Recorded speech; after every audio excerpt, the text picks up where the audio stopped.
আসসালামু আলাইকুম পিভিএস। আজকে যে নকশাগুলো দিচ্ছি দেখেন,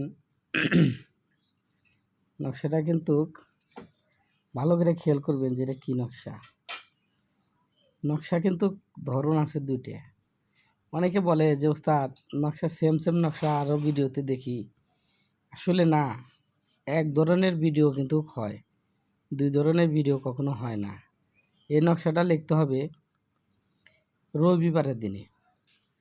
রবিবারের দিনে যে কোনো পুরুষ বা মহিলাকে পাগল করতে গেলে এরকম সেম এরকম ছবি আঁকাইতে হবে, এবং কি ছেলের ছবি বা মেয়ের ছবির পার এই নকশাটা আঁকাইতে হয়।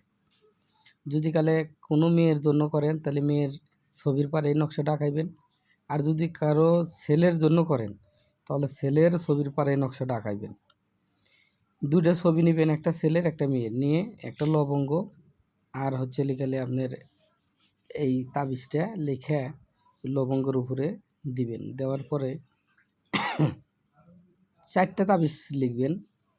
4টা তাবিজের মধ্যে দুইটা দুই ছবিতে থাকবে, আর দুইটা এমনি কাগজে লিখবেন।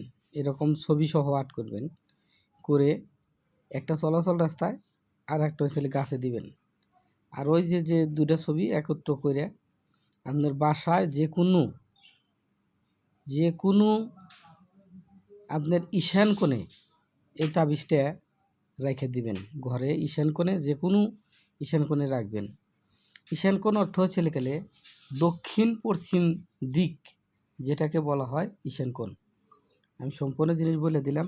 আর দেখেন এই নকশাটা দেখেন, এ সেম আর একটা নকশা আছে, দেখেন খেয়াল করে দেখেন যে এই নকশাটার সাথে ও নকশাটা কোনো মিল নাই, হুবহুব কিন্তু মিল নাই।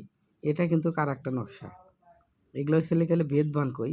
এই সমস্ত বান দিয়ে যদি গেলে কাজ করা যায়, মোহিনী বান, ভেদ বান, হ্যাঁ, সাঁওতালি বান, আপনারা দেখতে পারবেন। ঠিক আছে, তো আমি ভিডিওতে কিন্তু দেখাই দিলাম, আপনারা দেখেন। এইটা দিয়ে কাজ করবেন, যেটা দেখাইলাম ওটা দিয়ে কাজ করবেন না, এটা দিয়ে কাজ করবেন, তাহলে কাজ হবে। আর যদি ওটা দিয়ে কাজ করতে চান তাহলে হবে না। এটার নিয়ম আমি বলে দিলাম, ওটার নিয়ম অন্য একটা ভিডিওতে আমি বলবো, ওটা কিভাবে কাজ করতে হয় সেটাও বলবো। ওকে, আল্লাহ হাফেজ, ভালো থাকেন, সুস্থ থাকেন। যে যেখানে আছেন আমাকে দিয়ে যদি গেলে কাজ করাতে চান, আমার ভিডিও নিচের নাম্বার দেওয়া থাকবে, আপনারা যোগাযোগ করে আমার সাথে যোগাযোগ করুন। ওকে, আল্লাহ হাফেজ, ধন্যবাদ।